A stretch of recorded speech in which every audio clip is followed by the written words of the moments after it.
नमस्कार मित्रांनो, मी तुमच्यासाठी आज चीज बॉम्ब बनवला आहे. चीज वडा बनवला आहे, जो पावासोबत खाऊ शकता, असंही खाऊ शकता स्नॅक्स म्हणून.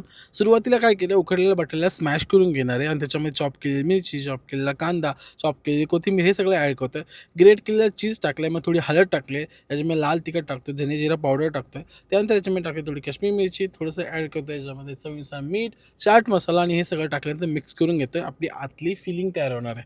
मित्रांनो, याच्यामध्ये चीज मी ऑलरेडी ॲड केलं आहे, पण तरीसुद्धा आपण असं गोला तयार करतो आणि गोल्याच्या मध्ये मिडलला चीज क्यूब ॲड करतो आहे. छोटासा चीज क्यूबचा तुकडा असं ॲड करणार आहोत आणि मग असं गोल गोल करून आपण पुढे जाऊन बेसनाच्या बॅटरमध्ये फ्राय करून घेणार, डीप फ्राय. मित्रांनो, जसं आपण वडा तळतो तशाच टाईपचं आपल्याला करायचं आहे, तशाच टाईपचं बेसन वगैरे काढून घ्यायचं आहे आणि मस्त डीप फ्राय करून घ्यायचं आहे. मजेदार असा स्नॅक्स तयार होतो. तुम्ही ॲज इट इज असं पण खाऊ शकता. पावभाजी तर तुम्ही पावासोबत खाऊ शकता, मस्त ग्रीन रेड चटणीसोबत.